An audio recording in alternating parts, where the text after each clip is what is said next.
All these football players are distinguished Africans. They belong to a group set up by Nelson Mandela. It's called the Elders. They say they want to use their experience and influence to try to change the world. But what about their own continent?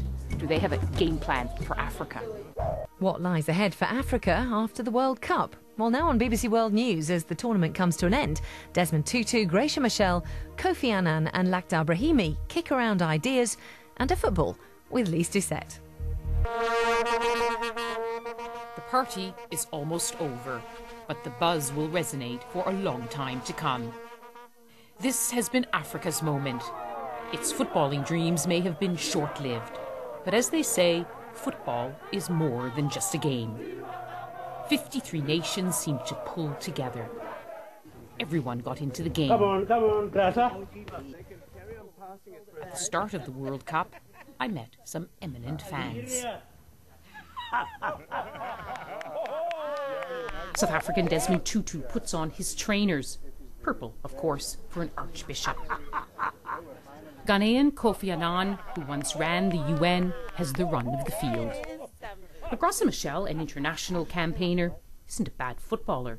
And veteran UN envoy Lakhdar Brahmi of Algeria may prefer more cerebral pursuits, but he's a good sport. All these football players are distinguished Africans. They belong to a group set up by Nelson Mandela. It's called the Elders. They say they want to use their experience and influence to try to change the world. But what about their own continent? Do they have a game plan for Africa?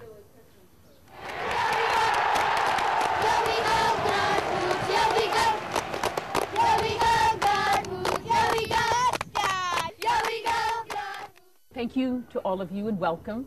Thank you for talking to us on the BBC for the first time in this way at a very important moment. The eyes of the world are on South Africa and the continent. Archbishop Desmond Tutu, what does the World Cup mean for Africa? We've seen what sports can do. In our own country, a victory on the sports field did wonders for our morale and for helping a disparate group of people come together. For Africa, not just for South Africa, to be able to host the most spectacular sporting event is a huge feather in our cap, and it lifts our spirits. But it's not just a feel-good feeling, that's it? No, I mean, you know, we have had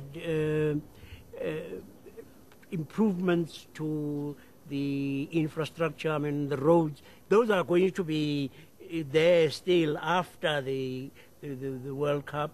We have state of the world, I mean, sort of state-of-the-art stadium, and those will be there. And, you know, even if people say, you know, maybe you could have used this money for building houses, you say, yes, but, you know, human beings don't live on bread alone. You need things that inspire you, that say to you, you can do it.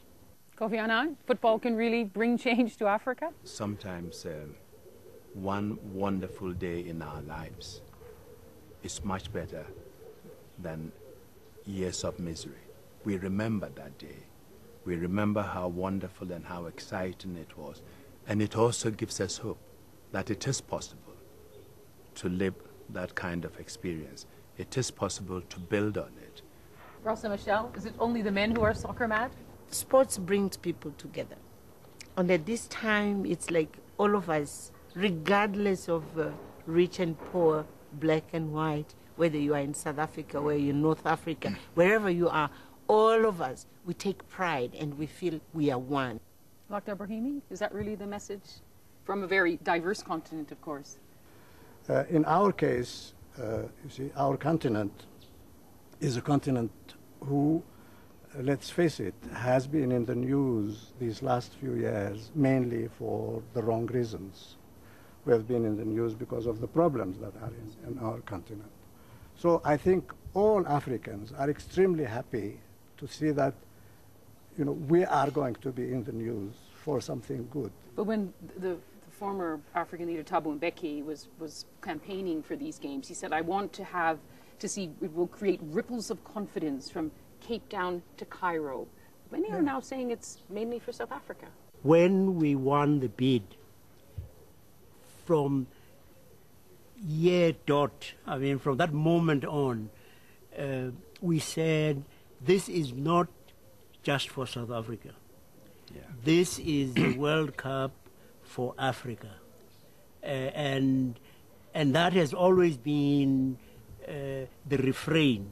But Archbishop Tutu, Kofi Annan mentions, the one magical day. Remember back in 1995 when Nelson Mandela put on the Springbok jersey, which was the rugby team that was a symbol of Afrikaner nationalism.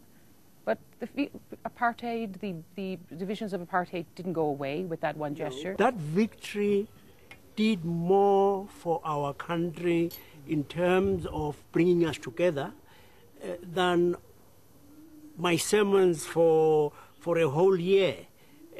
I tell you, and that gesture by Nelson Mandela of having put on the jersey with the Springbok captain's number on it, that place was packed mainly with Afrikaners who used to say, this is a terrorist.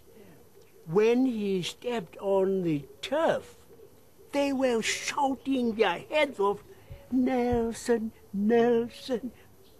But then why is it in 2010, for this World Cup, they're still asking the question, can football bring about racial harmony? That game, that rugby game, did not solve all of South Africa's problems. If you expected that, I think you were perhaps expecting a little bit too much. But it contributed a great deal to making this country one country. Yes, rugby is still mainly a white man's game in South Africa, but it is seen now by the blacks as their team. That white team is seen as their team.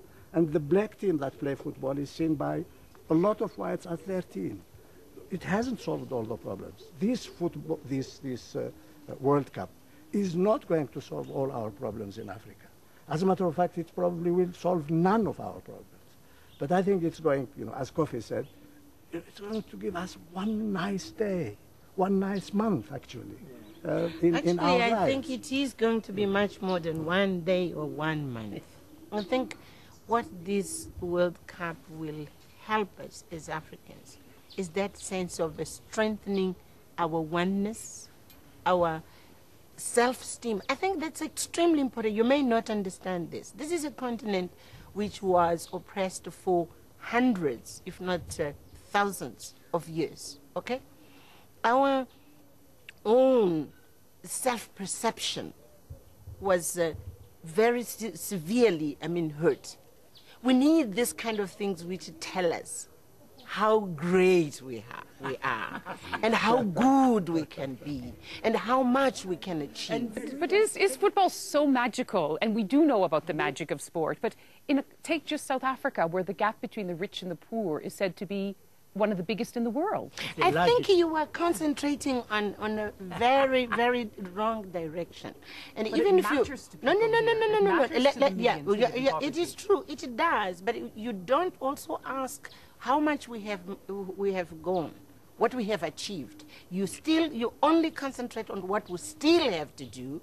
But don't forget, this is a country which 15 years back, 15 only, and one of the, let me say, unfair things which people do around South Africa is that they forget that we only have 1 decade, a little bit more, of democracy.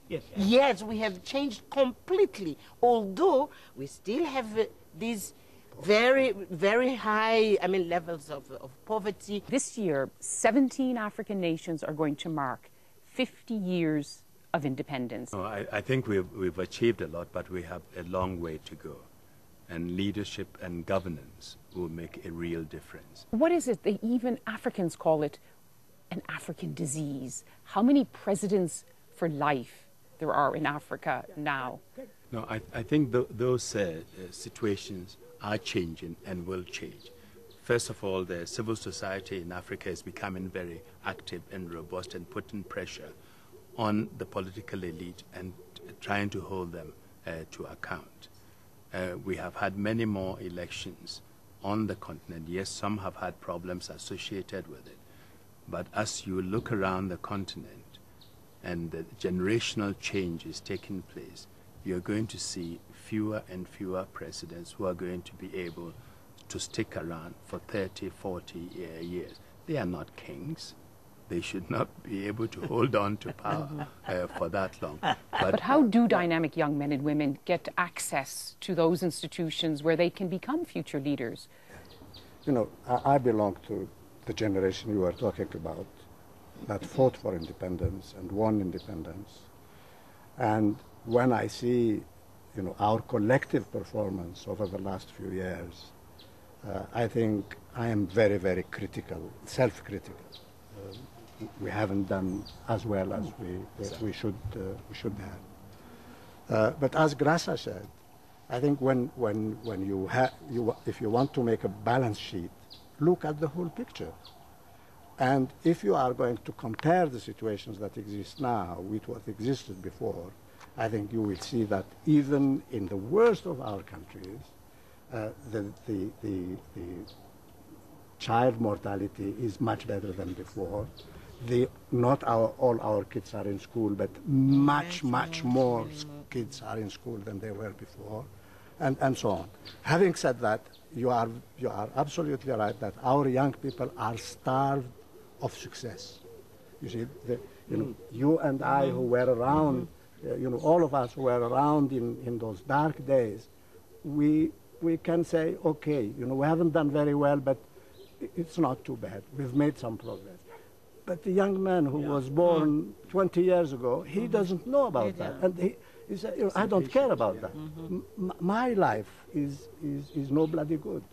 I think Kofi is right to say we are impatient for change and that we want things to move quicker because we have the conditions. And I'm convinced this continent will move much quicker. But how? Look, even if they say democracy is the answer, the recent elections, Ethiopia, Sudan, questions were raised not just by international monitors, but by the people in those countries themselves. Listen, this is a continent of 53 countries.